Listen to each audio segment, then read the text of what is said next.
Hello, everyone. This is Andrzej, the CEO of XTRF Management Systems. Thank you very much for waiting for us. We had a slight technical problem with sharing our screen and voice. So hopefully now you can hear me and see my screen as well. I'm very happy to welcome you on this webinar because today this is a slightly different topic. I have entitled this How Technology Affects Motivation. And this is unlike other webinars where we show technology, where we show the system, or we talk about business or integrations. Today, motivation is the key word. Why is this different? Because standard reasons behind implementing technology are always somewhere around business goals, about certain KPIs, whether it is related to costs and the willingness to reduce the costs, or we have a goal of reducing human errors, or we just want a technology that we implement like translation management systems. We want it to interact with other pieces of technology that are in place, whether on client side or internally within your translation company. Or we think about automation, we think about optimizing processes, increasing profits through this, or transferring technology more onto the sales side, and bring more revenue to the customer, to the translation company. There is always a business reason behind it, and this is normally measured by a KPI.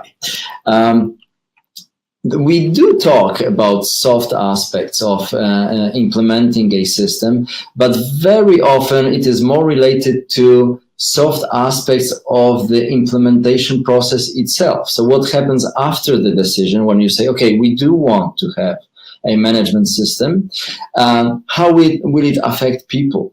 How will we introduce this system to them? How will we invite them to work into the system, convince them to work in the system, hopefully to like the system? So we're more talking about managing change. We're thinking about how to translate to our staff the fact that it doesn't mean they will become redundant or they would become redundant. We are rather thinking about improving the cost of revenue or other factors in our company. And this is why the system is there. At the same time, of course, everybody works in a certain way and is used to it. So we think about how to change people's habits, how to impact their daily behaviors. This is what's necessary to actually make them use the new system. So these soft aspects are rather related to how we tackle the whole change management process in the organization so that people are on board with us.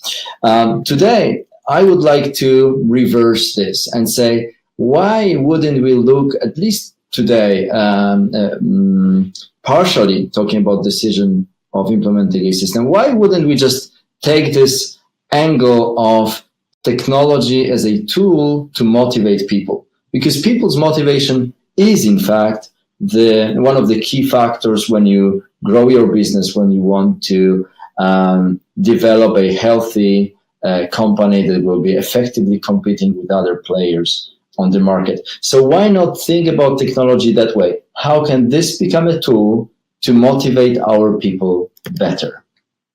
And why is this motivation so important, in fact?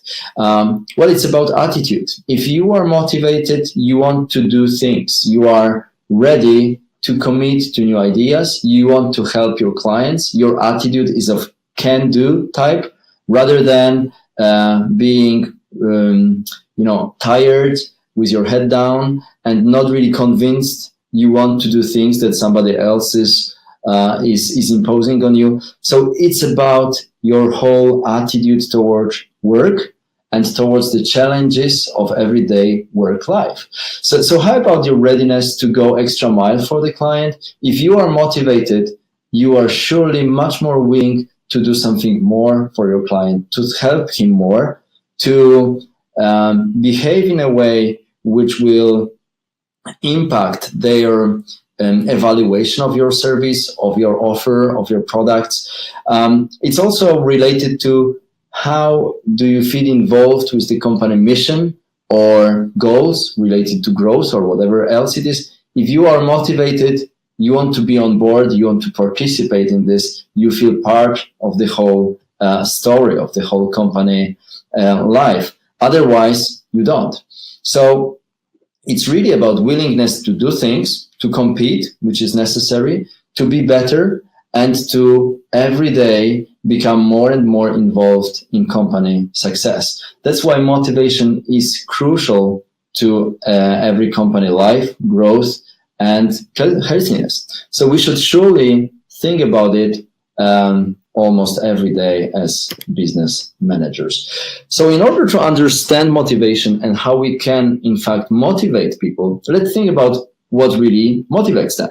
Well, the obvious answer is money, right? Everybody wants to earn their living. So money is there in the first place. Then there may be some other bonuses, other benefits. Of course, the higher the salary, the money becomes less important. There are other aspects like the atmosphere at work, the relation with other peers, with the management, with other colleagues at work. Maybe there is some pride and glory if we help our employees feel proud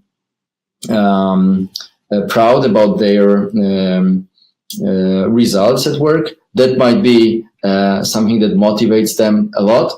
But there is this famous author and motivational speaker, but also psychologist, Anthony Robbins, who says the ultimate factor of satisfaction and motivation is progress, the feeling of progress, the feeling that you are in fact growing and you are developing your skills, you are becoming better as a person, as an employee, as a partner, whatever. Progress is the key element. And by the way, if you happen to come across Tony Robbins' books, I highly recommend them to read to you. It's really not only changing your business life, but also your private life, in general life. It's really worthwhile spending on these lectures. So progress and how, in fact, our translation companies look today. In many cases, I'm not generalizing here, but in many cases, this is what we see among our translation company partners, among clients or prospects, how the project management work or day looks like. Well, this is what you see on the screen. This is the scenario of a typical project. So what happens in a project? There is a client. You can see the first person here on the picture. There is a client who connects with a project manager that he knows in your translation company and asks the new project or orders the new job or project. So what does this project manager really do with this? Well, first of all, you have to provide the analysis, calculations. So you start a new CAD tool project. With a new project in the CAD tool, you upload the files, you select translation memory, you can get the analysis, what is the new words, what's the fast match, what's the exact matches. And with this, you have the value of the, or the total volume of the project, so you can calculate the value for your client, but you can also define your requests towards the vendors that will be participating in the project. And by the way, participating vendors, that's the new task. Who will participate in this project? So we need to find vendors. We need to assign projects to them. So what the project manager typically do or does, well, it's about calling people, right? Let's call the first translator. Hi, are you available? No, I'm not. I'm shopping right now. Okay, no problem. We have to call another one. Are you available for a new project? No, I'm just picking up kids from school. Okay, another one. And this is how we find vendors. And luckily, there is this call where somebody says, yes, I'm available. I can take this job. Fantastic. So we have the first translator. Then, of course, it's a question of who will do the proofreading or revision. And it's, again, calling people all around the world to find the one who's available right now for the new project. And if you are having this project into several target languages, well, you have to repeat this story of finding vendors for as many languages as many the client requested. And then when you have all the team ready to participate in the project, you have to prepare the purchase orders so that they know how much are they going to earn on this job. You have to package files, attach them to the emails that you write or project managers write, and send it down to the translators, then receive it back, then send it again to project revisers or proofreaders, then receive it back, repackage again, and deliver to clients. Wow, I was even tired, describing all this process, right? So is this something that makes our project managers feel there is progress in their life, in their work, or are they rather executing a lot of repetitive tasks? Might they have the feeling that they do whole day long the same things? They are in fact moving files around, writing emails, clicking mouses in medium areas on the screen, and calling vendors, finding available ones, then monitoring whether everything is delivered on time, or doing calculations to get the money right and the budget for the project. Wow, it's really huge amount of activities which in fact have very little added value, right? So it's not a surprise that project managers might be, after some time, feeling overwhelmed or even bored with this work. So it's not really about progress. They might be facing boredom, and they might feel overwhelmed at work. So that's a real issue, and maybe technology could help us here. Because in fact, if people work in the mode that I just described, it's really about doing more, but thinking less. So we are rather turning into a machine that does lots of tasks, lots of operations every minute, but almost without having to think about it. It's all becoming really a brainless set of activities. So that's bad. That's surely not progress. So what is progress, and how can we generate the feeling that we are in fact making progress? Well, it's the vice versa. So thinking more, doing less. We want to work much more intelligently. We want to think about how our work can be done in the most effective way. So to feel we are making progress, we surely would like to apply our knowledge, our experience, and invent new ways of doing things. We would like to improve processes, invent new processes, and surely apply the skills that we are gathering over the time spent in our workplace or the past professional career. And then we could monitor results to see again what can be improved more, evaluate ourselves, and basing on this evaluation and the monitoring, we could make another step, invent yet new or better ways of doing things, and in fact being in this constant progress cycle. And this is what will really motivate employees and generate this feeling of motivation that we as managers would surely like to transmit to our employees. So how can technology help all this? Well, first of all, I think we should start with really those low-hanging fruits. So automate what's evident, because first we need to free some time so that we have time to reflect. We have time to think about how we work, how things are being done. So you can automate easy things like flow of files or generation of purchase orders, or you can automate the flow of files and emails between different actors in the project. So translator, proofreader, DTP operator, graphical designer, whoever is this, you can automate the flow of files and emails and information across this project. This is normally very easy to implement. That's the first step, but it already has very important impact because it will free some time for your people. And this time can be used wisely. In fact, what we want is we want our people to use their skills, knowledge, experience, right? That's what we just said. We want them to analyze now what can be do better. With their free time that they have right now, they can do lots of analysis in different areas of your company to think what more can be improved, whether it is in vendor selection or it is in cut pool integration or any other area. There is surely a lot that can be changed. I have listed for you areas that can be improved within our organization, and of course they should be touching basically all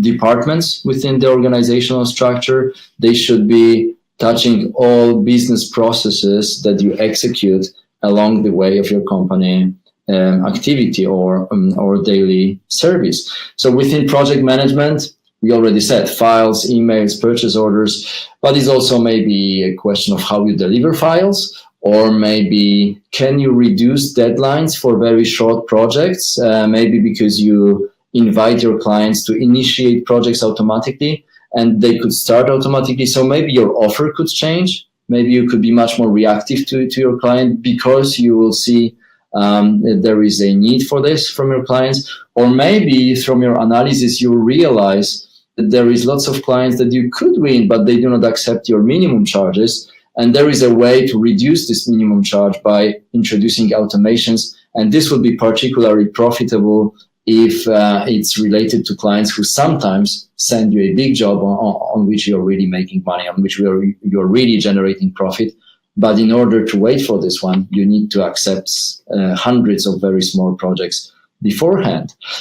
In terms of vendor management, you could think of lots of business goals, lots of opportunities to improve processes, whether it is related to assigning new vendors to projects, or whether it is related to how you use new vendors that you test in your production. This is particularly important to your vendor manager, because there is nothing worse than meeting new vendors, testing them, agreeing great rates for your company, and then not seeing them used in production by your project managers. So maybe we could use technology to improve that. In sales, maybe it's more about managing pipeline or managing different offers to your clients, or generally managing relations and remembering what was said or agreed with the client, what's particular about the service for each particular client. You can see lots of these areas can be improved. The key is, do you have time, and will technology allow you to have time to analyze, go deeper into any of these areas and understand, so what's the next step that we can improve, that we can automate, and that we should automate, because automation is never a goal per se. It should always be matched with your business goals.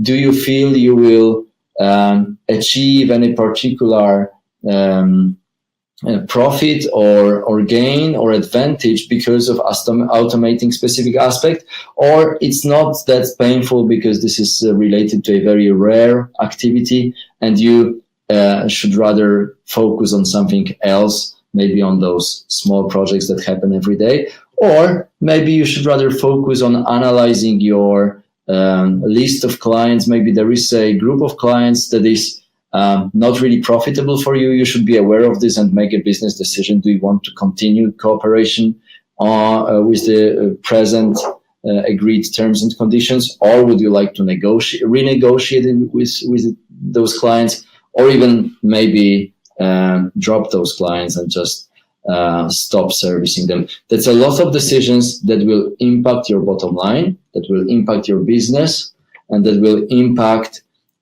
your capability to grow as a healthy translation company. The key is, do you have the time to analyze that?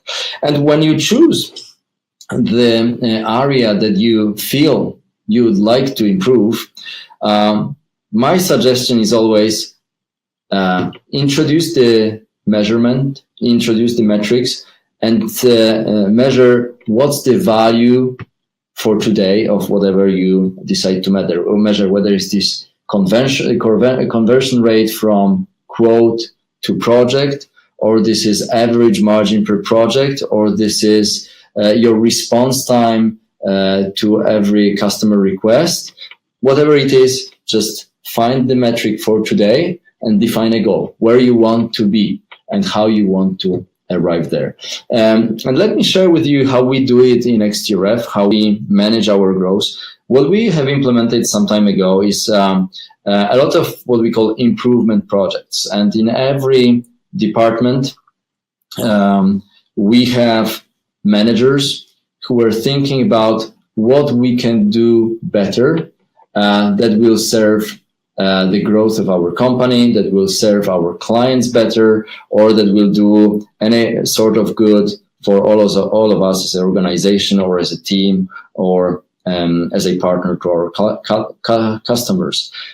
Then, if you have the list of those improvement projects, you just describe them in a very simple format, like a table where you say, okay, what's the title? How we call this project, what we want to really do and focus on, who's managing this, so who's the project leader and when we want to start this project, and then why are we in fact doing this? What's our expected goal? What we want to improve, so what value, what result we expect. When we know where we are today and we know where we want to be, we can describe steps that will lead us there. And each individual step can hold a deadline, which will lead us to a guesstimate of when we think we will deliver this result, when we think we will conclude this project. If you build a list of projects like this for every department in your organization, you can see how much your company grows because of implementing all of these changes. But most of all, you can see how much each of your managers and staff members and people involved in your company, how much they feel part of your business, how much they feel influence in how your company operates, and how much in general they are motivated to be part of your company story and commit to this. And you as a manager, in fact, will just have to support their projects, help them, keep their engagement and engage people in your vision so that their projects that they work on are in line with the overall company strategy. And at the end, probably you, together with your employees, can enjoy each success of your company. And that all is based on the motivation that you can give to them. I wish you all the best in your company's growth, and I hope that with this short presentation, you'll find the inspiration on how to motivate your people. Hopefully technology will help you with this, but all this will lead to your company growth and success. Thank you very much. If you have any questions, as usual, please feel free to submit them either to me, to my email or general email of our company, and we'll be happy to provide you with answers. Thank you and have a great day. Bye-bye.